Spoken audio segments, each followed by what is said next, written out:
Mesdames, Messieurs, bonjour. Nous avons l'honneur, le privilège d'être au niveau de l'ambassade du Tchad à Washington avec Madame Ashta Djibril Si. Madame, merci d'avoir accepté notre invitation. Merci. Vous séjournez aux États-Unis dans le cadre de la mise sur pied du démembrement de la CENI pour les États-Unis. Nous avons assisté ce matin à la cérémonie officielle qui a marqué la mise sur pied de cette équipe. Pouvez-vous nous parler un peu du processus qui vous a amené d'abord ici aux États-Unis et puis quels sont les challenges pour un continent aussi grand? Merci. Un pays, je dirais. Un pays, oui. Tout d'abord, la CENI a été mise sur pied par la loi 016 et à travers cette loi, il est clair que la CENI mise sur pied au niveau national ne pourrait pas assumer convenablement sa mission qui est celle d'organiser, superviser et de contrôler les opérations de recensement et d'élection. Pour cela, il a fallu mettre en place un système d'installation de démembrement de cette CENI, tant au niveau national qu'international. Donc, la première phase de l'installation de ces démembrements, c'était d'abord au niveau régional, départemental et sous-préfectoral. Donc, une fois que les démembrements étaient déjà bien installés au niveau national, il fallait absolument se porter au niveau international, là où il y a les missions diplomatiques et consulaires du Tchad, pour pouvoir permettre également aux Tchadiens et Tchadiennes qui vivent à l'étranger d'exercer leur citoyenneté. Donc voilà pourquoi je me suis retrouvée ici aux États-Unis, particulièrement à Washington, où se trouve notre ambassade, pour appuyer et assister à l'installation du démembrement des États-Unis. Comment s'est passée cette installation du démembrement au niveau de l'ambassade, la cérémonie officielle qui a eu lieu? Pouvez-vous nous en parler? Tout d'abord, je pense qu'il serait important de comprendre un peu le processus. Il y a d'abord le cadre national de dialogue politique, le CNDP, qui a la lourde charge de désigner les démembrements. Donc le CNDP regroupe les chefs de parti de la majorité, de l'opposition et les responsables de la société civile. Donc ces trois composantes essayent de désigner leurs membres qui doivent composer le démembrement.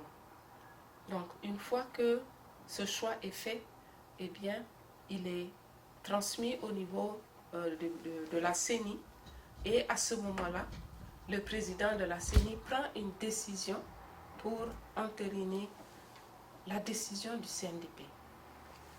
Et c'est sur cette base que j'ai pu venir ici à Washington avec cette liste. Et tout le travail que j'ai pu réaliser, c'était d'abord de repérer, de contacter les personnes qui étaient sur cette liste. Et j'avoue que ça n'a pas été facile parce que tout d'abord, ce ne sont pas toutes les personnes identifiées qui avaient un point de contact, il n'y avait pas de téléphone. Et donc j'ai essayé de m'appuyer un peu sur la première secrétaire, sur la communauté tchadienne ici. Et c'est grâce à ces appuis que j'ai pu, je dirais, consolider la liste. Alors, ce qui se passe, c'est que nous avons pu consolider exclusivement la liste de la majorité. Par contre, au niveau de l'opposition, il y a eu une seule personne. Les trois autres se sont déclarés indisponibles. Et au niveau de la société civile également, la deuxième personne s'est déclarée indisponible. Donc, nous nous sommes retrouvés avec 6 personnes. 4 de la majorité, une de l'opposition et une de la société civile. Une fois que nous avons déjà pu réunir la tripartite, il fallait maintenant procéder au choix d'un président ou d'une présidente qui devrait être une personne externe à la liste qui était déjà dressée par le CNDP. Et selon les textes, c'est d'accord parti que les 3 composantes doivent choisir la personne de la présidente. Et nous avons eu la chance d'avoir Madame Amina Adel Temenda qui a accepté de présider la CENI des États-Unis. Ça n'a pas été compliqué, je crois que les autres membres l'ont accepté et cela nous a permis d'avoir le bureau que nous avons présenté tout à l'heure. On a parlé tantôt de la cartographie, donc pour savoir exactement les concentrations des Tchadiens, pour pouvoir, au moment venu, leur permettre donc d'exercer leur droit civique qui est de voter. De quels moyens dispose cette CENI des États-Unis pour aller vers ces Tchadiens? Je pense que ce n'est pas seulement une réalité aux États-Unis. C'est un peu partout dans les pays qui ont été retenus. Il y a une quinzaine de pays qui ont été retenus par le CNDP pour l'installation des bureaux. Je sais qu'au niveau du recensement et du vote, il sera question d'avoir des bureaux qui sont différents de celui de la CENI. Donc ce n'est pas le bureau de la CENI qui doit abriter le recensement. Parlant du Tchad, par exemple, nous avons réalisé un exercice de cartographie qui nous a permis de répertorier au niveau village, au niveau canton, au niveau sous-préfecture, au niveau département, au niveau région, les bureaux de recensement et les lieux de vote. Et ceci devra permettre à chaque citoyen et citoyenne d'éviter de faire plus de 5 km pour aller se faire enrôler. Parce que cette année, la particularité ou l'originalité de ce processus, c'est l'intégration de la biométrie. Et donc, nous disons que nous voudrions avoir le maximum d'électeurs, ce qui suppose qu'on rapproche les centres de recensement et de vote aux populations, de manière à ce que chaque personne qui se présente puisse se faire enrôler avec sa pièce d'identité, avec la photo de sa face et avec son empreinte digitale. Et donc vous comprenez qu'il n'y a pas de procuration possible. Donc la présence est exigée à tous les niveaux.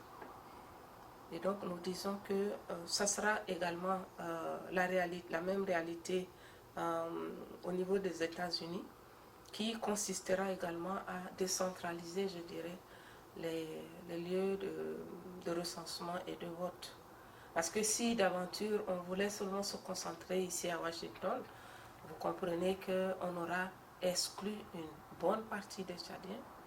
Et donc il est important que nous puissions transmettre clairement aux responsables de la CENI au Tchad que la réalité des États-Unis n'est pas la réalité du Tchad. Et donc il faudra prendre des dispositions pour permettre à toute la diaspora de se faire enregistrer et de pouvoir voter. Madame, si vous arrivez pratiquement au terme de votre mission, en si peu de temps, vous avez, tout le monde le dit, accompli un travail de titan. Êtes-vous satisfaite de l'installation, du travail qui devait se faire ici? Et parlant de la diaspora, donc des Tchadiens des États-Unis, quel est le message que vous aimeriez leur laisser par rapport au processus électoral qui est enclenché? Il est vrai qu'on peut ressentir un peu de satisfaction dans la mesure où on a pu installer le bureau. La présidente me semble être une femme battante, assez dégourdie. Et je voudrais dire que c'est la première CENI qui a à sa tête une femme, parce qu'au niveau de tout le Tchad, il n'y a aucune sous-CENI qui est présidée par une femme. Et donc, en tant que combattante pour les droits des femmes, je me sens toute fière d'avoir au moins une femme dans la sous-CENI. Ce qu'il faudrait faire, c'est de permettre à cette équipe maintenant de s'approprier les textes, particulièrement le code électoral, même s'il est en révision. au moins s'approprier le code électoral, savoir comment ça fonctionne. Ensuite, il y a cet outil d'opérationnalité qui est le chronogramme. Il est important que le bureau puisse connaître quelles sont les activités qui doivent se succéder et se préparer en conséquence pour mieux assumer. Donc, je dirais que la tâche est ardue, mais je sais que la petite équipe se battra pour